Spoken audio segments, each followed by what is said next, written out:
आज बात करेंगे हम परसेंटेज की। तो परसेंटेज का पार्ट 2 है ये।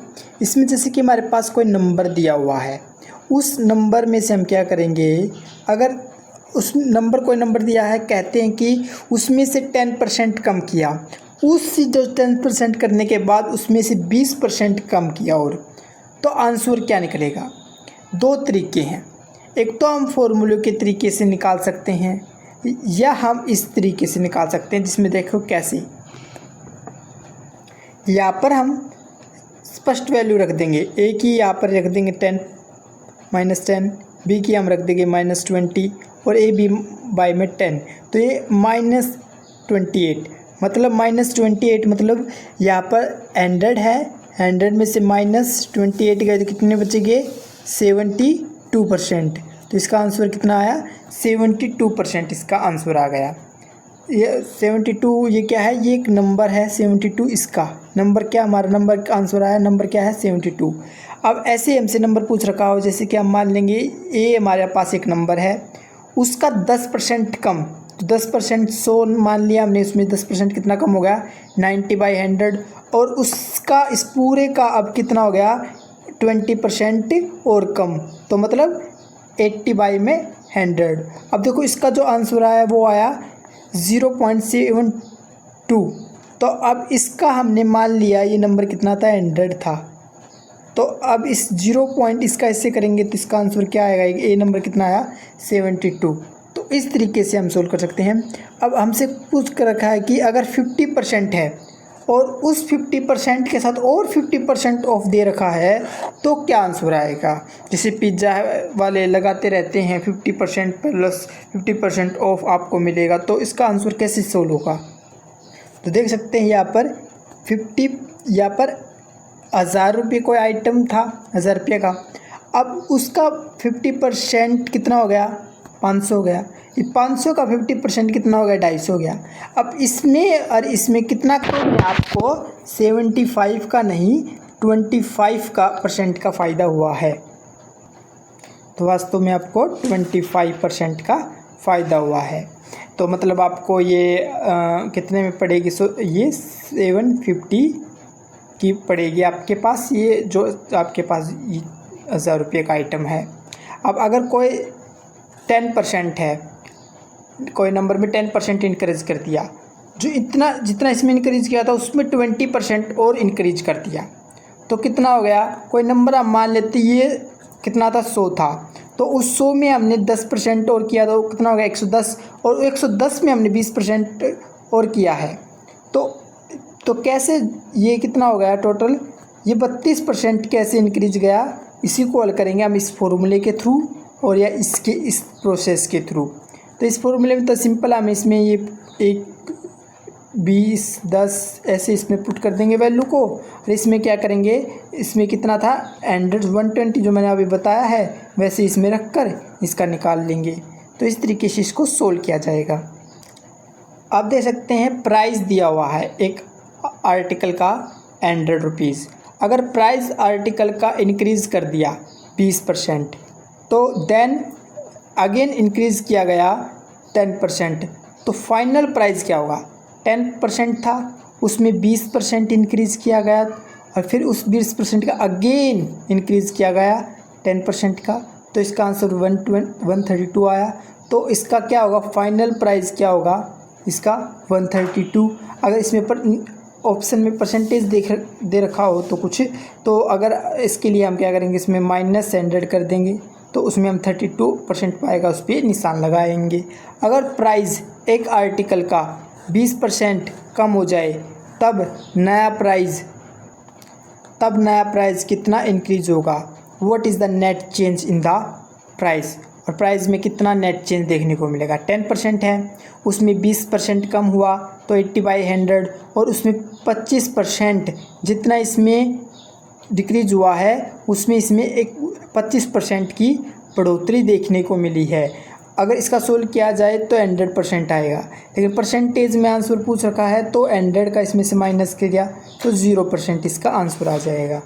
तो ये इतने तो इस तरीके से हम इसको सोल्व करेंगे। अब the increase in the price of a certain item was 25%। अगर कोई प्राइस का आइटम है उसमें 25% की बढ़ोतरी देखने को मिलती है। अगर जब जो प्राइस है वो डिक्रीज हो जाता है 20% से, देन अगेन इंक्रीज होता है 10% से। तो क्या इसका रिजल्ट होगा, कितना प्राइस में चेंज हुआ है। तो देख सकते हैं अगर कोई आइटम का 100 था उसमें 25% की बढ़ोतरी देखने को मिली, जितनी बढ़ोतरी देखने को मिली उसमें 20% की गिरावट देखने को मिली, और जितनी गिरावट देखने को मिली उसमें 10% की फिर बढ़ोतरी देखने को मिली। तो इसका फाइनल आंसर 110 देखने को मिल रहा है। अगर परसेंटेज में पूछ रखी हो तो हम 10% लगा देंगे, ठीक है। Vaibhav spend 50% of his salary on food. कहता है वैभव 50% अपनी सैलरी का भोजन के ऊपर खर्च करता है, 330% वो अपने एंटरटेनमेंट के ऊपर खर्च करता है, 10% और भी जो अदर चीज़ें बच गई उन चीज़ों के ऊपर स्पेंड करता है। अगर एट द एंड अंत में जो उसकी जो मंथ की जो सैलरी है वैभव के पास कितनी बची है, 2200 रुपये बची है। तो उसकी मंथली सैलरी क्या होगी वैभव की, वो पूछ रखी है हमारे पास। तो दे सकते हैं ये हम सबको जोड़ देंगे, कितना आया 90 आया। तो 90 मतलब 10% है उसके पास सेविंग, टोटल सेविंग की 10% टोटल सेविंग की कितनी आएगी, 10% है। तो 10/100 और इनटू में कितनी है टोटल सेविंग इक्वल टू कितनी है 2200। तो यहाँ पर से क्या होगा, ये टोटल सेविंग यही रह जाएगा और यह वहाँ पर जाकर पलट जाएगा। इसका आंसर आ जाएगा टोटल सैलरी 22,000। तो इस तरीके से इसको सोल्व करेंगे। इन ईच मंथ, प्रत्येक मंथ वैभव स्पेंड करता है 35% उसकी सैलरी का फूड के ऊपर, 25% एंटरटेनमेंट के ऊपर और 15% और भी अदर जो चीज़ें बच गई उन चीज़ों के ऊपर। तो प्रत्येक in each month Vaibhav save करता है कितने बचे, ₹3000। तो एनुअल सैलरी क्या होगी वैभव की। तो हम क्या करेंगे, सभी को जोड़ लेंगे। सभी को जोड़ने के बाद क्या करेंगे, 75 है तो मतलब 25% सेव करता है। तो 3000 का 25% कितना हो गया, 12,000 हो गया। ये मंथली सैलरी हुई, लेकिन हमने तो टोटल काटनी है, टोटल सैलरी कितनी होगी। तो ये मंथली थी, तो साल में कितने होते 12, तो 12 कर देंगे तो ये आ जाएगा इसका आंसर। वैभव स्पेंड करता है 50% उसकी सैलरी का फूड के ऊपर, 30%, मतलब जो 30% क्या करता है वैभव स्पेंड करता है 50% उसकी सैलरी का वो फूड के ऊपर, और 30% जो है वो रिमेनिंग सैलरी इसमें से जो बचाया है, इसी में से जो बचाया है वो एंटरटेनमेंट के ऊपर खर्च कर देता है। और जो फिर जो बाकी बचे 10% अपनी सैलरी का वो अदर चीज़ों के ऊपर स्पेंड कर देता है। और अंत में मंथ की वैभव 6300 रुपये बचा भी लेता है। तो वैभव की मंथली सैलरी क्या होगी ये पूछ रखा है। तो देख सकते हैं कि हमने मान ली सैलरी उसकी ए है और उस सैलरी में क्या हो रहा है, 50% वो सैलरी का खर्च करता है। तो 50 और 30% मतलब जितनी इसमें जो इतनी सैलरी थी उसके टोटल 30% सैलरी वो एंटरटेनमेंट के ऊपर करता है। मतलब अपनी सैलरी का जो 70% है, मतलब अपनी सैलरी का जो 30, उसकी सैलरी 100% थी, उसमें से 30% और कम हुई तो कितनी होगी 70। अब उसकी सैलरी में से 10% और खर्च कर लेता है तो कितना हुआ, मतलब उसकी सैलरी का 100 थी उसमें से 10 गए तो कितने बच गए 90। इसी प्रकार हम सोल्व करते हैं, टोटल कितना है यहाँ पर 6300। तो यहाँ पर इसका पूरा सोल्व करेंगे तो इसकी मंथली सैलरी निकल कर आएगी 20,000 रुपये। वैभव स्पेंड करता है 30% उसकी सैलरी का फूड के ऊपर, और 60% जो बच गया इसमें से जो बच गया वो रिमेनिंग सैलरी एंटरटेनमेंट के ऊपर, 20 जो % है रिमेनिंग सैलरी का और भी अदर चीज़ों के ऊपर खर्च करता है। अंत में जो मंथ वैभव 5600 रुपये बचा लेता है तो उसकी मंथली सैलरी क्या होगी, अब ये पूछ रखा है। तो मान लेते ए सैलरी है, उसकी मंथली सैलरी मान ली, तो उसमें से देख सकते हैं हम कितना बच गया। अगर वो अपनी सैलरी का 60% हिस्सा ख़त्म करता है, मतलब 100 थी उसमें से 60 गए तो उसमें कितने बच गए, सॉरी 30%। तो 30 अगर 100 में से 30 गए तो कितने 70, और उसमें से क्या करता है फिर देखो 60% वो इसका और करता है खर्च, तो 100 में से 8 गए तो कितने बचे 40, और 20% और कम करता है, मतलब 100 में से 20 गए तो कितने हो गए तो 80, तो टोटल सेव करता है 5600। तो हम इसका आंसर निकाल लेंगे, तो टोटल इसको सोल्व करके आंसर आएगा 25,000। एक ग्रुप है जिसमें 70% उन पर्सन मेल हैं और 30% पर्सन शादीशुदा है, उनमें से 2/7 मेल मैरिड है। तो फ्रैक्शन क्या होगा फीमेल का, सिंगल है भी इतनी, कितनी सिंगल है उसका आंसर बताना है। दे सकते हैं, मान लेते हैं हम 100 हैं टोटल भी, 100 पर्सन है, उसमें से 70 तो मेल हैं और 70 मेल हैं, तो फीमेल कितनी हुई 30 टोटल है। उसमें से पूछ रखा है कि जो इसका 2/7 क्या है शादीशुदा हैं, तो शादीशुदा किसके हैं, ये मेल के हैं, मेल में से 2/7 शादीशुदा हैं, तो कितने मेल शादीशुदा हुए 20 मेल शादीशुदा हुए। तो 20 मेल शादीशुदा थे, तो फीमेल 30 हैं टोटल, तो कितनी बच गई 10 फीमेल शादीशुदा उनमें से। तो 10 फीमेल शादीशुदा हैं, तो 20 क्या हैं शादीशुदा नहीं हैं, तो इसमें से कितनी बच गई 10 शादीशुदा नहीं हैं, तो 10 तो शादीशुदा हैं, 20 शादीशुदा नहीं है। तो सिंगल पूछ रखा है, हमें फीमेल के सिंगल का फ्रैक्शन बताना है, तो 20 तो यहाँ पर आ गया, टोटल फीमेल कितनी थी 30, तो इसका रेशियो फ्रैक्शन 2/3 इसका आंसर आ गया। इन क्लास में 60% स्टूडेंट हैं फ्रॉम इंडिया से, 50% है स्टूडेंट जो है वे गर्ल है। अगर 30% इंडिया के जो स्टूडेंट है वे गर्ल्स हैं, देन व्हाट द परसेंटेज होगा फॉरेन स्टूडेंट और बॉयज़ का, क्या होगा फॉरेन स्टूडेंट और बॉयज़ का परसेंटेज इसमें पूछ रखा हमसे। तो देख सकते हैं 100 थे, 100 मान लिए, उसमें से 60 तो इंडियन के थे, 60 इंडियन हैं, तो 40 क्या है फॉरेन बच गए, ठीक है। उसमें से कह रखिए 50% गर्ल है और 50% बॉयज़ हैं, ठीक है। तो अब देख सकते हैं 60 जो इंडिया की हैं उसमें से 18 गर्ल है और 42 बॉयज़ हैं, और फॉरेन के कितने हैं 32 गर्ल है और 8 बॉयज़ हैं। तो 8 बॉयज़ हैं, तो बॉयज़ का हमसे परसेंटेज पूछ रखा है, तो 8 बॉयज़ हैं, टोटल बॉयज़ की टोटल कितने हैं विदेश के 40, इसका 100, इसका 20, इसका आंसर आ गया। जो यहाँ पर दे रखा था इसमें 30 जो गर्ल दे रखी थी इंडिया की थी, तो हमने यहाँ से 30% का हमने निकाला, 60 को रख के देख सकते हैं हम कैसे। तो देख सकते हैं 30% गर्ल थी और 60 थे ये इंडिया वाले, तो 60 के इंडिया की पूछ रखी है, तो इसका 18 गर्ल आ गई। तो 18 गर्ल आ गई, तो इसमें से 60 में से 18 को माइनस किया तो कितना है 42 बॉयज़ आ गए। अगर इसमें से 42 बॉयज़ आ गए, आप देख सकते हैं अगर 18 गर्ल है और 42 बॉयज़ हैं, तो यहाँ पर हम गर्ल दे सकते हैं, इसमें से हम क्या करेंगे 18 को 40 में से 18 किया तो यह 32 गर्ल आ गया, और 42 में से और यहाँ पर से देख सकते हैं अगर 32 इसमें गर्ल है, टोटल 40 हैं, तो यहाँ पर 8 बॉयज़ हो जाएंगे। तो ये इस तरीके का आंकड़ा यहाँ पर छिट कर आया है।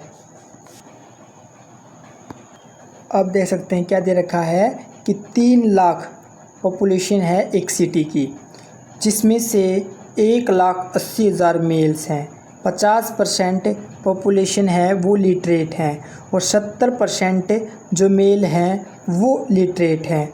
देन हमें जो फीमेल हैं उनकी लिटरेट की संख्या बतानी है। तो 3 लाख तो पॉपुलेशन पूरी सिटी की है, उसमें से 1,80,000 क्या है मेल हैं, तो 1,80,000 तो 3 लाख में से 1,80 गए तो 1,20,000 क्या है फीमेल बच गई। और इसमें से क्या है 50% क्या है लिटरेट की बात की गई, मतलब अगर 3 लाख हैं उसमें से 1.5 लाख तो लिटरेट, इसमें दोनों काउंट हो गए, इसमें लिटरेट वाले में और इलिटरेट वाले की बात करी गई है। तो इसमें 3 लाख में से 1.5 लाख तो लिटरेट हैं और 1.5 लाख ही इलिटरेट हैं। तो अब हमने पूछ रखा है 70% है मेल वो क्या है लिटरेट हैं, मतलब क्या है कि 1,80,000 हैं उसका 70% क्या है लिटरेट है। तो टोटल मेल कितने थे 1,80,000, तो इसका संख्या कितने है लिटरेट की, इसका सोल्व करेंगे तो 1 लाख कितना आ गया 26,000। तो तो 1,26,000 यहाँ पर ये आ गए। अब बात करनी है हमें, तो जितने मेल हैं की जो लिटरेट निकली है 1,26,000। अब इसमें क्या करेंगे, इसको हम 1,50,000 इससे हम क्या करेंगे माइनस कर देंगे। तो यहाँ पर हमें लिटरेट फीमेल की निकलाएगी, जो लिटरेट फीमेल कितनी है 24,000। तो इस तरीके से ये सोल्व हो जाएगा। अब बात कर रखी है कि एक कंपनी है जिसमें 60% एम्प्लॉय हैं वे मैन है ऑफ दिस, और इनमें से 60% में से जो 40% हैं उनकी सैलरी 50,000 पर ईयर है।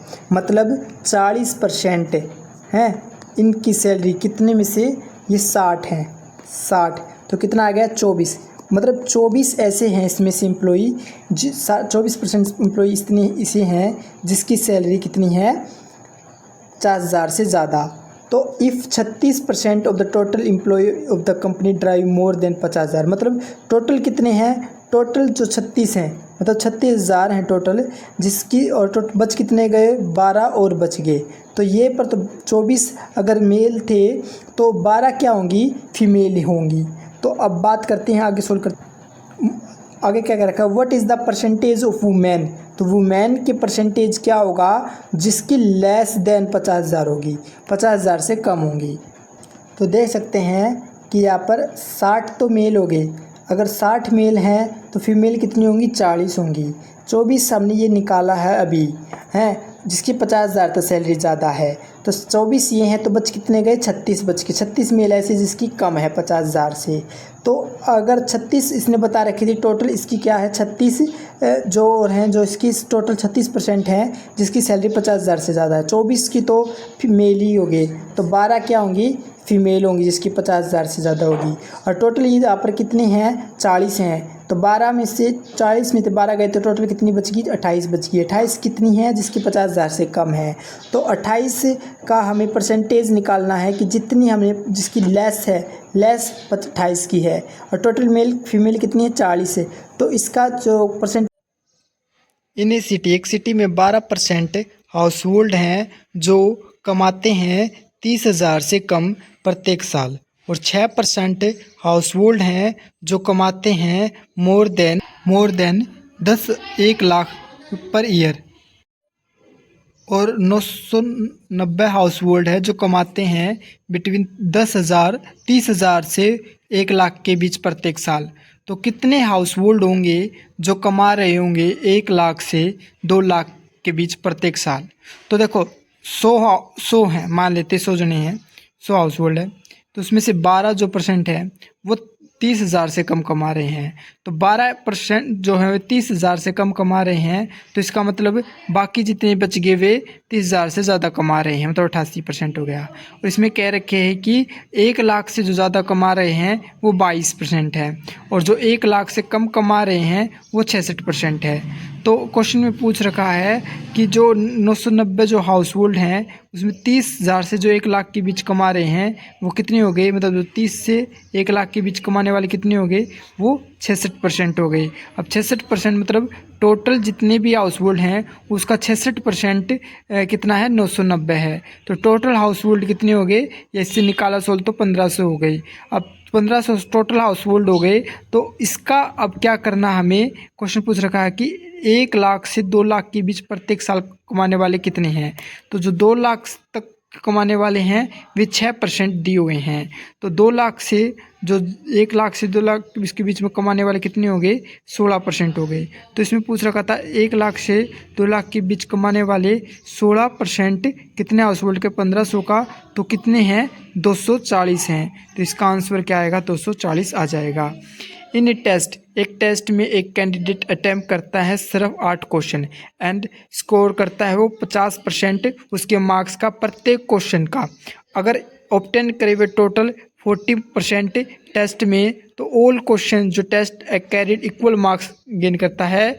तो ही how many question were in their test. तो क्वेश्चन में कितने टेस्ट, देखो 8 क्वेश्चन हैं, 50% प्रत्येक मार्क्स मिल रहे हैं उसे क्वेश्चन की, मतलब हम कह सकते हैं कि 8 क्वेश्चन है तो प्रत्येक क्वेश्चन का उसे 50% मिल रहा, मतलब हाफ मिल रहा है।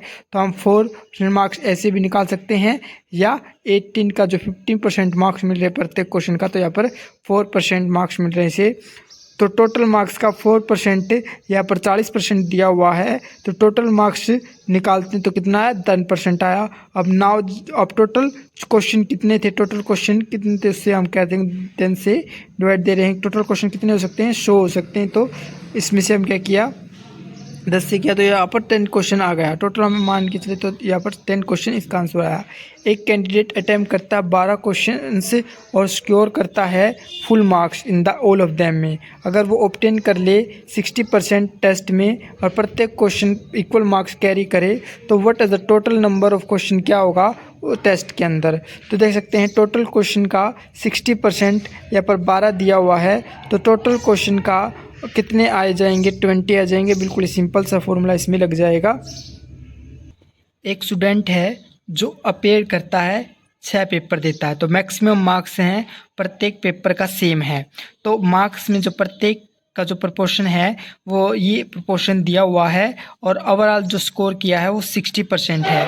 तो in how many numbers of papers did he score between the 6, मतलब लेस किससे 60% से कम कर रहा है मैक्सिमम मार्क्स वे कौन कौन से सब्जेक्ट, कितने सब्जेक्ट हैं टोटल वे पूछ रखा है।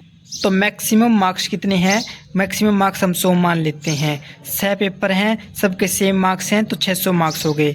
तो 600 मार्क्स का 60% कितना हो गया 360 हो, बिकॉज और ऑल द स्कोर कितना दिया हुआ है 60% दिया हुआ है। तो यहाँ पर हम देख सकते हैं यहाँ पर जो रेशियो दिए हुए हैं उस रेशियो के साथ हमने जो मार्क्स मान के चले हैं, तो x मान के चले तो 45 आ गया, और 45x किसके बराबर 360, क्योंकि 360 है कि 60% आए हैं तो, और x की वैल्यू 8 आ गई। तो यहाँ पर 8 वैल्यू रख देंगे। यहाँ पर देख सकते हैं ये 3 सब्जेक्ट हैं जिसके मार्क्स 60 से कम आ रहे हैं। 60 लेस देन 60 कितनी है 3 सब्जेक्ट हैं।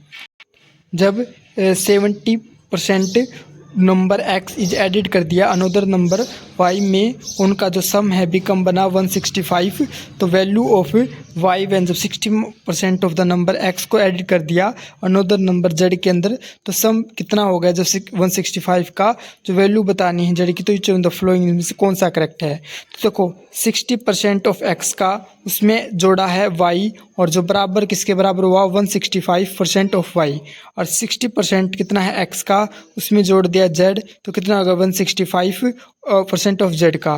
तो देख सकते हैं 0.7 इसका आंसर कैसे निकाल सकते हैं। इसमें देखो परसेंटेज को हम इस फॉर्म में लिख सकते हैं, तो इस तरीके से इसको इस तरीके से लिख लेंगे। यहाँ से हम देख सकते हैं कि कौन सा बड़ा है x की क्या है। अब देख सकते हैं कि यहाँ पर इस तरीके का हुआ, तो इसको हम करेंगे 0.7 यहाँ पर है, तो यहाँ पर ये गुना पे है, यहाँ पर भाग में चला जाएगा, यहाँ पर y है, और यहाँ पर गुना में यहाँ पर भाग चला जाएगा। अब सामने वाले देखो 0.7 इक्वल टू y की वैल्यू क्या आ जाएगी 0.7, और x की वैल्यू क्या आ जाएगी 0.65। तो x कौन सा बड़ा हुआ y बड़ा हुआ है x से। तो इस प्रकार पहले क्वेश्चन में सोल्व हुआ। नाउ अब देखो 0.6 ऐसे ही क्वेश्चन हमने जो ऊपर दिया हुआ था इसका, अब इसको इस तरीके से फॉर्मेट में हम लिख लेंगे। इस फॉर्मेट को इस तरीके के सोल्व करते जाएंगे। अब देख सकते हैं कि x की जो वैल्यू है वो 0.65 आएगी, और y की जड़ की वैल्यू जो इसी तरीके से हम सोल्व करेंगे, तो x की जड़ की वैल्यू तो हमारा x बड़ा आ जाएगा z से। ठीक है, अब देख सकते हैं x बड़ा है, सॉरी यहाँ पर ये नहीं, यहाँ पर ये देखो z, देख सकते हैं यहाँ पर z की वैल्यू क्या आ रही है, देख सकते हैं z की वैल्यू यहाँ पर छोटी है और y की वैल्यू x की वैल्यू बड़ी है। तो इसमें से एक ही है जो ऐसी चीज़ को करता है कि z की जो वैल्यू है x से छोटी है लेकिन x की वैल्यू y से भी छोटी है, ये इक्वेशन बनती है A। तो इसका आंसर ये A आ जाएगा। अब देखो एक कंसेप्ट और नया शुरू होता है। देखो अगर एक सिटी है वेस्ट बंगाल, वेस्ट दिल्ली मान लेते हैं, जिसमें 100% पॉपुलेशन है, उसमें से 20% वोट नहीं गिरते तो 80% वोट गिरने वाले हैं लोग हैं। उसमें से भी जो नंबर ऑफ वोटर पोल किए गए हैं वो 60 हैं, और 60 में से भी जो इनवैलिड वोट हैं वो 10 है। तो इसका मतलब जो सिर्फ 50% ही वैलिड वोट है, और इसमें से A को 30 मिली, B को 20 मिली, तो कौन जीता, तो A जीत गया। तो इस तरीके से क्वेश्चन सोल्व होंगे। देखो अब क्या है, वैभव और अंकित क्या करते हैं, 2 कैंडिडेट हैं और इलेक्शन लड़ते हैं। अगर वैभव 70% वोट ले आता है और 1200 वोट से जीत जाता है तो टोटल वोट कितने पोल्ड हुए ये बताना है। वोट कितने, वैभव को 70%, तो 70% वैभव को मिले तो अंकित को 30% वोट मिलेंगे। दोनों का डिफरेंस कितना, 40%। और दोनों का 40% मतलब जो टोटल वोट है उसका जो 40% है वो कितना दिया हुआ है, वो 1200 वोट दिया हुआ है। तो इससे हम टोटल वोट निकाल सकते हैं फॉर्मूले से, 30,000 वोट आ जाएंगे। इन एन इलेक्शन, अगर एक इलेक्शन में 25% वोट वर इनवैलिड हैं, वैभव 60% वोट वैलिड वोट है। अगर total number of vote was 10,000 है, find number of valid vote received by the Ankit. मतलब क्या है कि 10,000 है, उसमें से 25% तो वोट क्या है, इनवैलिड ही हैं। तो मतलब 2500 वोट तो पहले से ही हट गए, तो बच कितने वोट गए, 7500 वोट बच गए। तो 7500 वोट में से क्या कर रखा है, 60% वैभव को मिला हुआ है। तो मतलब क्या है, 60% वैभव को मिला हो तो अंकित को कितना मिलेगा, 40% मिलेगा। तो 40% जो वोट है अंकित के, कितने के, 7500 के, तो टोटल वोट कितने हुए, रिसीव्ड हुए अंकित को 3000 वोट रिसीव्ड हुए। 2 कैंडिडेट है एक्स एंड वाई जो एक इलेक्शन में भाग लेते हैं, जिसमें से 80% वोटर जो कास्ट किए गए हैं और कोई भी इनवॉलिड वोट भी नहीं है, ना नोटा का यूज किया जा रहा। और एक्स को 56% वोट कास्ट हुए हैं और जो जीता है 1440 वोट से। तो टोटल नंबर ऑफ वोट्स कितने होंगे, देखो हमसे एक चीज़ दी हुई है कि एक्स की 56% दी हुए हैं और 80% वोटर कास्ट हुए हैं। तो देख सकते हैं कि अगर 56% वोट लिए हैं एक्स ने, तो इसका मतलब 44% वोट वाई ने लिए होंगे। ठीक है, उन दोनों का जो डिफरेंस है कितना का हुआ, 12%। और 12% में वोट में क्या हुआ, जीत गया है एक्स से। तो कितने वोटों से जीता है, 1440 वोटों से जीता है। तो इसका 1440 वोटों का वोटर कास्ट हम निकाल लेंगे, कितना हुआ है, वोटर कास्ट 12% से जीता है, वो जितने भी वोटर कास्ट हुए हैं, तो उसमें से वोटर कास्ट निकला 12,000 आ गया। अब 12,000 में से हमसे पूछ रखा है टोटल जो वोट थे वो 80% ही गिरे हैं। तो उनमें से 12,000 में से टोटल वोट के 80% कितने हो गए, यहाँ पर देख सकते हैं 12,000 क्या था, टोटल थे। मतलब टोटल जो वोट जो गिरे थे वे थे, तो टोटल वोट उस एरिया में कितने थे, तो उसका भी 80% देखते हैं, वो थे 15,000। टोटल वोट वह 15,000 थे, जिसमें से गिरे कितने, 12,000। तो 3,000 वोट वहाँ पर नहीं गिरे। इसका आंसर ए आ जाएगा। एक गार्डनर है जो इंक्रीज करता है उसका एरिया, उसका स्क्वायर कितना, इस लेंथ बाय 20%। मतलब क्या था, पहले 100 था तो अब 20% और बढ़ा दें तो 120। The area of new garden has increase by, कितना गार्डन इंक्रीज किया, स्क्वायर है। स्क्वायर का फॉर्मूला हम साइड का जानते हैं, साइड का स्क्वायर इज इक्वल टू, मतलब साइड का स्क्वायर करते हैं तो एरिया निकल आता है। तो ए जो साइड कितनी दी हुई है हमसे, 20% उसने इंक्रीज की है। तो 20% से 120 बना, 120 से हमने 1.2 बना लिया। इस 1.2 का हमने क्या किया, हमने आंसर निकाला तो स्क्वायर करके, तो 1.44 ए स्क्वायर। अगर ऐसे सोल्व करना तो ऐसे भी सोल्व कर सकते हो। तो इसका आंसर ये आया। ये देखो एक गार्डनर है जो इंक्रीज कर दिया area rectangle by garden increasing its length by 40%। मतलब क्या, अब स्क्वायर की जगह क्या है, रेक्टेंगल है, और डिक्रीज कर दिया इसकी विड्थ को बाय 20%। जो एरिया था ऑफ गार्डन का वो क्या हुआ, देखो एरिया हम रेक्टेंगल का जानते हैं, लेंथ इंटू ब्रीथ। तो सबसे पहले इंक्रीज क्या किया 40%, तो 140 हो गया, और क्या किया, डिक्रीज किया 20%, तो 80 हो गया। अब इन दोनों का मल्टीप्लाई करके जितना आया वो हम क्या कर सकते हैं, इसका आंसर आया। अब देखो ये कितना, 112 है, तो 100 से कितना ज़्यादा, 12 ज़्यादा है, तो कितना इंक्रीज किया, 12% इंक्रीज किया। एक कैंडिडेट है एक कम्पिटिटिव एग्जामिनेशन में जो 60% मैन है, 40% वुमेन, 70% मैन है, 75% वुमेन, जो क्लियर करते हैं क्वालिफिकेशन एक टेस्ट को, और फाइनल टेस्ट में 80% वुमेन मैन और 70% वुमेन सक्सेसफुल हुई। तो इनमें से कौन सी स्टेटमेंट करेक्ट है, तो देखो 40% का जो 70%, 75 जो फीमेल का कितना बता रखा, मेल का कितना बता रखा, देख सकते हैं एक बार यहाँ पर। जो 60% जो मैन है, मतलब 60% मैन है, तो फीमेल कितनी, 40% है।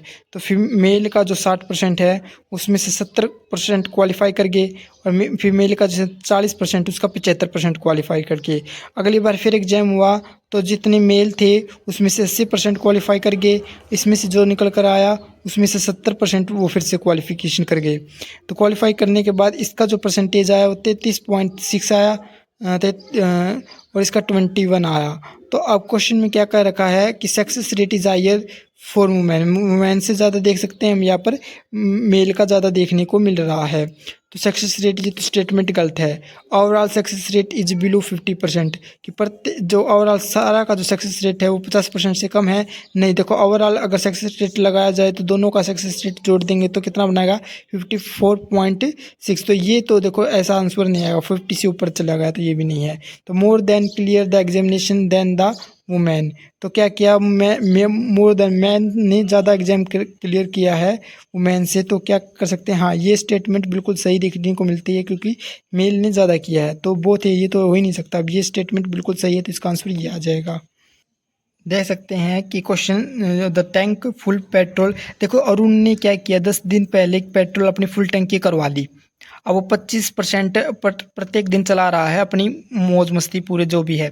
अब उसका टैंक कितने दिन बाद उसे फुलफिल करना पड़ेगा। हम समझ लेते हैं, पहले कंजप्शन उसकी 100% थी, अब जो न्यू कंजप्शन है उसकी 25% से स्टार्ट ज़्यादा हो चुकी है, तो 125% हो गई। अब जो न्यू डेज कितने डेज बाद वो करवाएगा, उसमें तो ओल्ड डेज कितने हैं 10, पुराने दिन कितने थे, कितने दिनों में करवाया था उसने, पिछले 10 दिनों में करवाया था। अब देख सकते हैं कि पुराने दिनों में कितना करता था कंजप्शन 100, अब कितना कंजप्शन करता है 125, तो इसका आंसर आया 8 दिन बाद करवाएगा।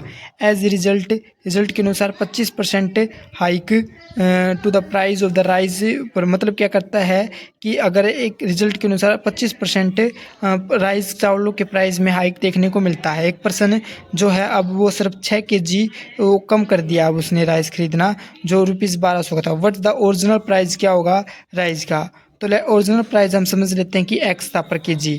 अब नया प्राइस हम समझ लेते हैं, जितना x था उससे 25% और बढ़ गया उसके प्राइस में, तो 1.25 हो गया। और 1.25 हो गया, यहाँ पर देख सकते हैं पहले जो करता था यहाँ पर 1200 करता था, अब उसका 12, इसका डिफरेंस कितना हुआ 6% आ गया। अब इससे हम क्या करेंगे, कॉमन निकाल लेंगे और एलसीएम देकर यहाँ से डिफरेंस निकाल कर 6 का, और यहाँ से हम दे सकते हैं x की वैल्यू जितनी आई, x की वैल्यू, और यहाँ पर दे सकते हैं x की वैल्यू 40 आई, तो ओरिजिनल प्राइस कितना है इसका 40। तो इस तरीके से सोल्व कर सकते हैं क्वेश्चन। Thanks for watching.